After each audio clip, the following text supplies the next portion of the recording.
around the world. We've had some highs and some lows.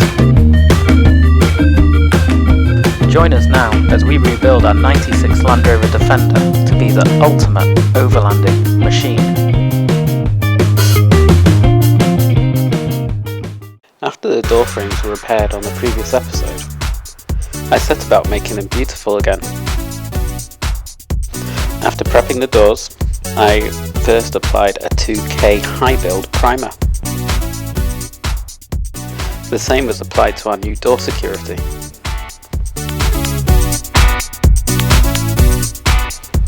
And here's the result and Kermit's new colour.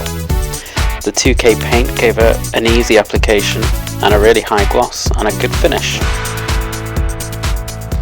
The hasps were fitted with a steel plate on both the door and the body panel.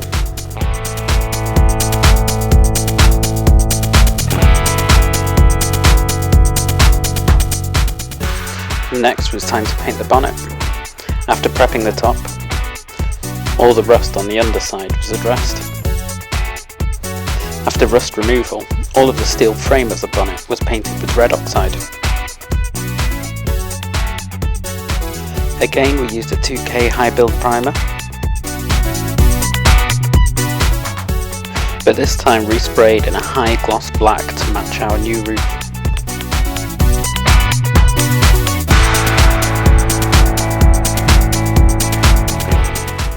The result was a good finish.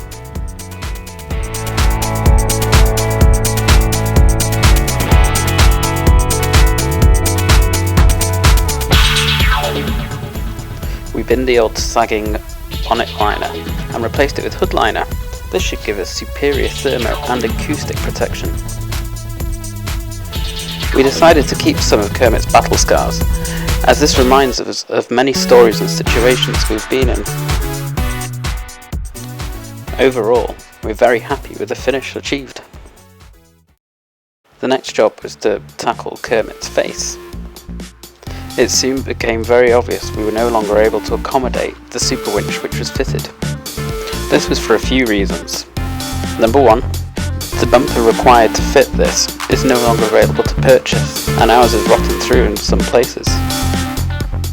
The hydraulic tanks took up a lot of space which could be utilised in other ways. And the whole system weighed an absolute ton. While the front end was apart, I took the opportunity to fit an upgraded steering damper and heavy duty Wild Bear steering bars. The Wild Bear tubular winch bumper was offered up and looked fantastic. The Wild Bear bumper teamed with the Wild Bear skid plate makes for a menacing front end.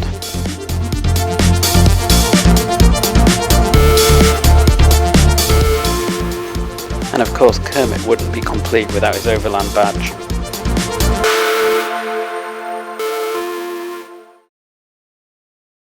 Next job was fitting auxiliary fuel and water tanks.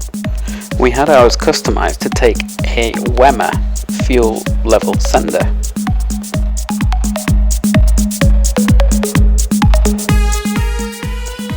And additional water inlets and outlets to accommodate our Webasto water heater. These tanks mount against the chassis along the sills. They sit no lower than the chassis and are not the lowest point on the vehicle. This water sill tank should give us approximately 60 litres of water storage. Their only downside of fitting was that we lost the side steps. The filler was fitted just behind the side lockers. The level senders will read out on the gauges in our console. We have one for both water and fuel tanks. In the rear arches, we have also fitted additional 40 litre water tank and fuel tanks. This is the driver's side fuel tank. We decided to fit tanks on both sides to level out the weight distribution.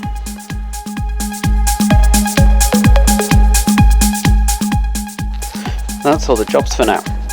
This time it was a lot of long labour hour jobs. Next time join us as we take delivery of our roof, fit out the rear, and start making Kermit into a home.